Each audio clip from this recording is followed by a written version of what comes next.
Do you just feel like there is no air left to breathe? Do you just We're in a lovely location today. My guest is Kristen, and Kristen and I have known each other for, we just decided 12 years? Okay. Going back to where we left off. We left off with a heart explosion. Okay. Yes. The first one being amazing because it was your first kiss. Yes. Not only your first kiss with your future wife, but your first kiss with a woman Yes. ever. Ever. Never did the sleepover thing? No. Okay. Before we get into this kiss, I think that's important to bring this up now because we're kind of in the past, right? Let's go back further into the past. Okay. How you grew up, and what were the attitudes of the time and the place where you grew up when it came to, feelings, opinions about the gay community? Well, not supportive. I didn't grow up in a supportive household. I grew up all over the world. My dad was in the military, and my mother was a former debutante, socialite, and Catholic, and very much, even though we weren't practicing Catholics, it was very much in the house. I can remember it was probably 6th grade, and I had Jesus on my wall. Now, no disrespect to Jesus, great man, but that's a lot to take in when you're a little person. And I had always had these little best friends that I was very protective of and very into.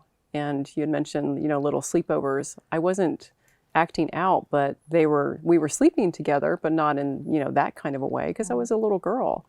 And I got the messages very early on about, gay being bad, the Catholic Church being what it is, absolutely doesn't sanctify any of it, and didn't, and back then it was even worse. And there was no room to be different. And so I didn't have language for that back then. I knew it was bad. I knew the term lesbian was bad.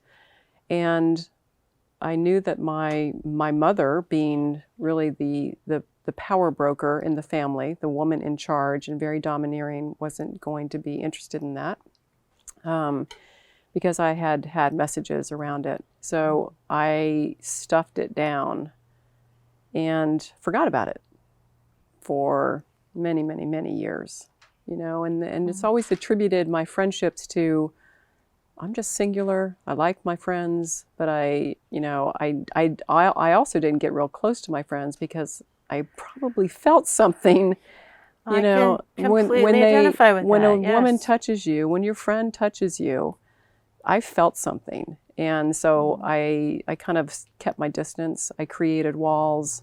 I was very good at not being seen. I didn't want to be seen. I was very careful in all of that. So I knew inherently I just wasn't able to give voice to it. I wasn't a strong person in that regard.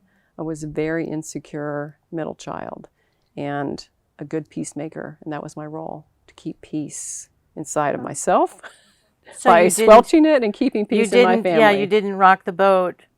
Not ever. By showing any interest in women? No. Not even asking the questions? Mom, why are those two ladies kissing over there? I saw two ladies holding hands. What was that all about? No, I grew up in a house of shame and guilt and fear. So there was no question. My mom was not even telling me about the birds and the bees. She would slip me a book. When I had my first period, I kept it to myself. I mean, it was a lot. It sounds like we had the same mom. Really? Yeah. Especially when you said, when I had my first period, I'm like, she never said, this is what's going to happen to you someday. So when all my friends, and I'm sure there's like all your friends start talking about it at school, and you're sitting there like, what are you talking about? Yeah. And your mom hasn't said anything about it. No. Did she walk in and say, you might need these someday, and put them on the top shelf in your closet and not explain what they were for? I think when she found evidence that I was having a period. That got that far? Yeah. Okay, I'm sorry. We don't have this anymore. Did she hand you the booklet, or did that come from school?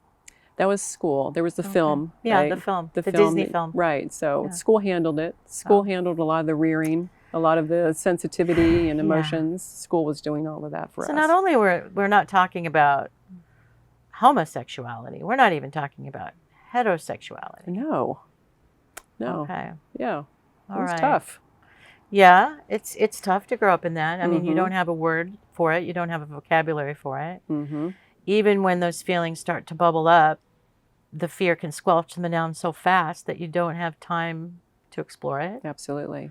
Okay. Yeah, and I was praised with being smart, being independent, getting good grades. That was where my praise was coming from. So I focused on that. That's where I went. Full focus. Yeah. Did you have admiration that you look back on and say, "Oh, that was more than just admiration"? Yes, absolutely. Okay. Yes, for sure. Okay. So now you look back on it like, "Ooh." When I look back on it now, it's clear as day, but it wasn't then. And it doesn't matter. It's fine. It's okay. My mom, did the best she could, and I'm here and I'm happy. So you're now fast forward. Yeah. We're going back to where we left off. Renee has your attraction. Renee has your attention, and you're building up to this moment. Fear? Is there a lot of fear there? I had fear and just wild anticipation. Just like couldn't wait. Couldn't wait. That was really more so than the fear. I had fear over really stupid things. But I was just so excited, for the potential of it all. Kind of like a teenager? Oh, yeah. Kind of like the adolescence that you missed the first time around? Absolutely. Okay. Yeah. You get that? Yeah, for Okay. sure. Yeah. I think Mal and I talked a little bit about the second adolescence. Yes. The I was, insecurity. I was on fire. I was absolutely on fire, and we were exploding together. We were just like this fire everywhere. It was really something that I had never felt, had never experienced before in my life. And it took over, and I ran with it, and I just let it go. And it was just like the best thing I ever blast. did. Yeah, No holds barred. absolutely not. That's great. So the heart explosion. Did you, was this planned? Was this first kiss planned? Well, we absolutely did plan it, and set a date. We set a location. My wife is phenomenal with logistics, so she set it all up, and we met in a hotel room, and I was responsible for getting the mini bar set up. So we had the little miniatures and the fruit that we're going to slice. Yeah, we had the whole thing going on. I was First there. kiss. Yes. First kiss night. Yes. And let me tell you that I sound really bold and big right now, but I was like a shrinking violet in that room because she was on her way down the hallway, and I was in the bathroom probably fluffing myself because I was so nervous. And she had to actually call the room because I didn't hear her knock at the door. So she gets into the room. I fix her a drink, and the hotel is, it's like a suite. So we have a little living room and the bedroom, and I choose to sit in a club chair for my first kiss, and she's on the couch. So this is how I'm rolling, It's just like the most ludicrous place to put yourself if you want a first kiss is in a separate chair. It sounds like that adolescent awkward. I've never been in this awkward. position before. Yeah. Even as an adult, strong woman, you can get to that place. When, Yeah, I turned into a really shy little bird at that point, and but it didn't last long. That shyness, it did not last long. Well, your heart exploded, so Yeah.